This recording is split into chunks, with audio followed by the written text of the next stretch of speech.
Hello and welcome to pharmacy learning made easy. इस video में हम बात करने वाले हैं जिफी 200 टैबलेट के बारे में। तो जो जिफी 200 टैबलेट होती है इसको एफडीसी बनाती है और मेनली इसमें जो एक्टिव कॉन्स्टिट्यूएंट है वो होता है सिफेक्सिम 200 मिलीग्राम।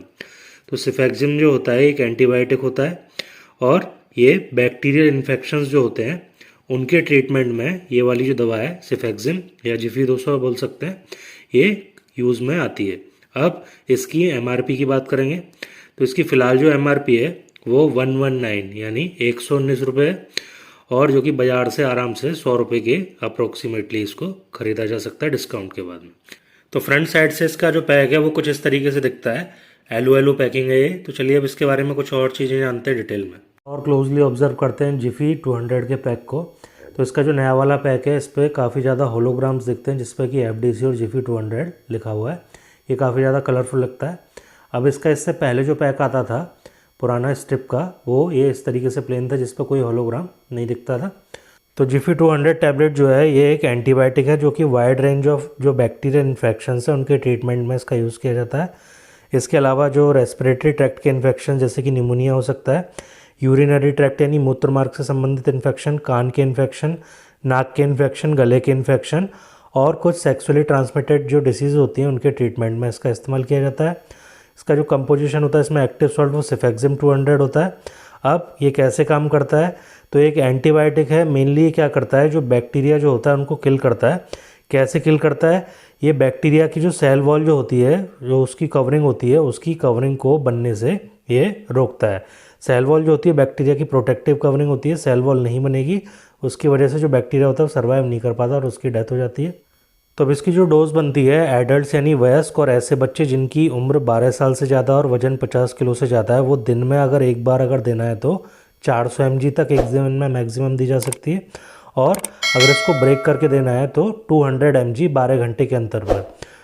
तो दिन भर में 24 घंटे में 400 mg से ज़्यादा नहीं देनी है और इसको ब्रेक किया जाए तो 12 घंटे में 200 mg की डोज देनी होती है। तो बात करते हैं ऐसे बच्चे जिनकी एज जो है वो 6 महीने से ज़्यादा है और 12 साल से कम है। तो ऐसे बच्चों की जो डोज निर्धारित की जाएगी वो बॉडी वेट के अकॉर्डिंग की जाती है और ऐसे बच्चों की जो डोज बनती है दिन भर में टोटल वो 8 mg पर kg बनती है 24 आवर्स में। वहीं इसको 12 आवर्स में डिवाइड करके अगर देना है तो 4 mg पर kg के हिसाब से इसकी डोज टोटल बनती है। तो डोजेस के बारे में अभी जानेंगे और डिटेल में थोड़ा सा, उससे पहले इसके कुछ यूजेस और जान लेते हैं। तो डोज के बारे में और जानेंगे डिटेल में अभी, लेकिन इससे पहले जो इसके यूजेस होते हैं जिफी 200 टैबलेट्स के उसके बारे में और जानेंगे। तो जो जिफी 200 mg टैबलेट है इसको wide range of bacterial infection है, कई सारे बैक्टीरियाज जो हैं उनके द्वारा फैलाई जाने वाली बीमारियों के ट्रीटमेंट में इसको इस्तेमाल में लिया जा सकता है। इसके अलावा अब जिफी जो 200 mg जो टैबलेट है इसको कान के, नाक के, साइनस के जो इन्फेक्शन है, साइनस के इन्फेक्शन को इन्फ्लेमेशन को बोलते हैं साइनोसाइटिस, थ्रोट का जो इन्फेक्शन है टॉन्सिलाइटिस, टॉन्सिल में जब इन्फ्लेमेशन हो जाता है, फेरिंग्स में जब इन्फ्लेमेशन हो जाता है फेरेंजाइटिस, चेस्ट का जो इन्फेक्शंस हैं और जो लंग्स के इन्फेक्शन है ब्रोंकाइटिस, ब्रोंकस जो होते हैं उसमें इन्फ्लेमेशन, और इसके अलावा निमोनिया, और इसके अलावा जो यूरिनरी सिस्टम के जो इन्फेक्शन है जैसे कि सिस्टाइटिस और किडनी इन्फेक्शन, इसके ट्रीटमेंट में इसका इस्तेमाल किया जाता है। अब इसके अलावा जो जिफी 200 mg जो टैबलेट है इसको सेक्सुअली ट्रांसमिटेड डिसीज़ होती है गोनोरिया, तो गोनोरिया के ट्रीटमेंट में इसको दिया जा सकता है। तो अब इसकी डोज़ की बात कर लेते हैं। इसकी जो डोज़ है वो दिन में मैक्सिमम जो 24 आवर्स में एक बार में दी जा सकती है वो 400 mg है और इसको हम डिवाइड करके 200 mg हर 12 घंटे के समय अंतराल के बाद दे सकते हैं।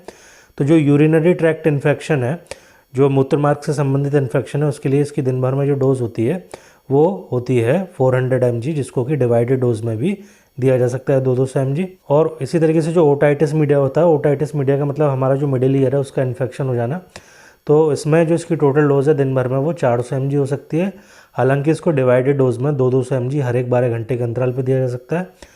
टॉन्सिलाइटिस, जो टॉन्सिल्स जो होते हैं उनमें इन्फ्लेमेशन, फेरिंग्स में इन्फ्लेमेशन, उसको फेरेंजाइटिस बोलते हैं।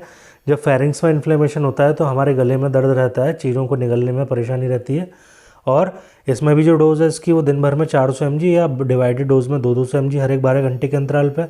लेकिन जो सेक्सुअली ट्रांसमिटेड इन्फेक्शन है गोनोकोकल इन्फेक्शन गोनोरिया, उसमें जो इसकी जो डोज़ है वो 400 mg एक ही बार में वो दी जाती है दिन भर में, टोटल 400 mg, और उसको भी एक ही बार में देना है सिंगल डोज में। तो अब बात करेंगे इसको यूज़ कैसे करना है। तो ये जो मेडिकेशन है जितने ड्यूरेशन के लिए और जितनी डोज में आपके डॉक्टर ने आपको एडवाइस की है उतने ही मात्रा में और उतने ही समय तक इसको लेना चाहिए।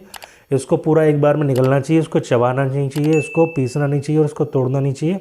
तो अब इसकी डोजिंग से रिलेटेड एक बात और बताना चाहूँगा कि ये जो टैबलेट है जब तक इसको आपके डॉक्टर ने प्रेस्क्राइब किया जितने दिनों तक उतने दिनों तक ही लें, और इसका जो ट्रीटमेंट जो जितने दिनों के लिए दिया गया है उतने दिनों तक इसको पूरा करना है।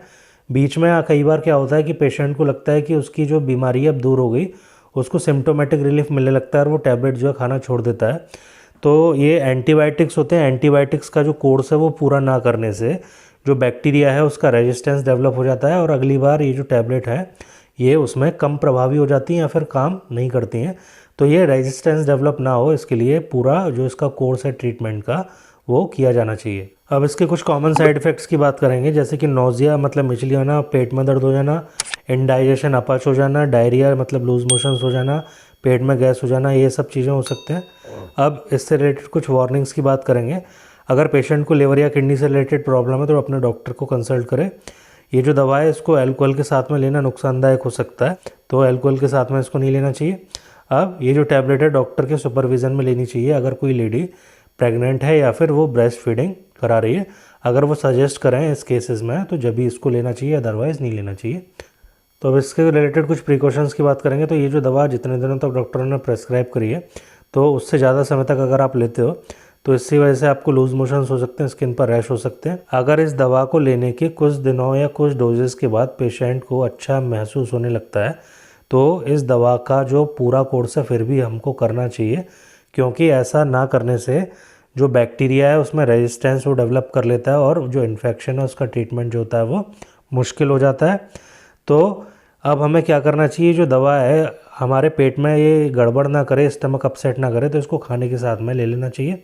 तो इसको दवा को लेने से डायरिया हो सकता है, लेकिन एक बार जब आप इसको कोर्स जो है इसका आप कंप्लीट कर लेंगे तो डायरिया भी अपने आप ऑटोमेटिकली ख़त्म हो जाएगा। और लेकिन अगर ये डायरिया ख़त्म नहीं होता, डायरिया ठीक नहीं होता और आपके जो स्टूल्स हैं उसमें ब्लड आता है तो तुरंत अपने डॉक्टर से कंसल्ट करिए। अगर स्किन पर रैश डेवलप हो रहे हैं, स्किन में खुजली हो रही है, स्वेलिंग हो रही है चेहरे पर या माउथ पर, या फिर सांस लेने में तकलीफ़ हो रही है, तो इस टैबलेट को लेना बंद करना चाहिए और डॉक्टर को तुरंत कंसल्ट करें। वैसे पेशेंट जिनको लिवर या किडनी डिसीज़ है तो उनको इस दवा को डॉक्टर के सुपरविज़न में सावधानीपूर्वक लेना चाहिए, क्योंकि इन दोनों ही केसेस में इस दवा के डोज के एडजस्टमेंट की ज़रूरत पड़ सकती है। अब स्टोरेज की बात करेंगे तो इसको 30 डिग्री सेल्सियस से नीचे तापमान पर स्टोर करके रखना चाहिए। अब इसके कुछ सब्सटीट्यूट जिफी 200 के सब्सटीट्यूट्स की बात करेंगे, जिसमें कि सिफेक्जिम होता है 200 mg। तो पहला जो सब्सटीट्यूट है वह सैफी 200, इसको अबर्ट बनाता है, ऐसा दिखता है कुछ। नेक्स्ट वन इज़ सेफ्रेक्स 200, इसको सिप्ला बनाता है। नेक्स्ट वन इज़ सीटेक्सो, इसको जुवेंटस बनाता है। सेफ्टाजो को इंटास बनाता है। सेफुलेक 200 को बनाता है मैक्लोइड्स। और रैक्जिम ओ, इसके अलावा ट्रिक्जोन ओ, इसको बनाता है लिंकोलिन। और मिलिक्जिम 200 को बनाता है ग्लेनमार्क फार्मा। महासेफ 200 को मैनकाइंड और सेफिक्स 200 को सिप्ला बनाता है। तो आई होप आपको वीडियो का कंटेंट पसंद आया होगा। अगर आपको वीडियो पसंद आई तो वीडियो को लाइक करें, वीडियो को शेयर करें और चैनल को सब्सक्राइब करें। हम आपके लिए ऐसी वीडियोस लाते रहते हैं जिनके लिंक हमने आपको डिस्क्रिप्शन में दे रखे हैं, वहाँ पर जाके आप ऐसी और वीडियोस चेक कर सकते हैं।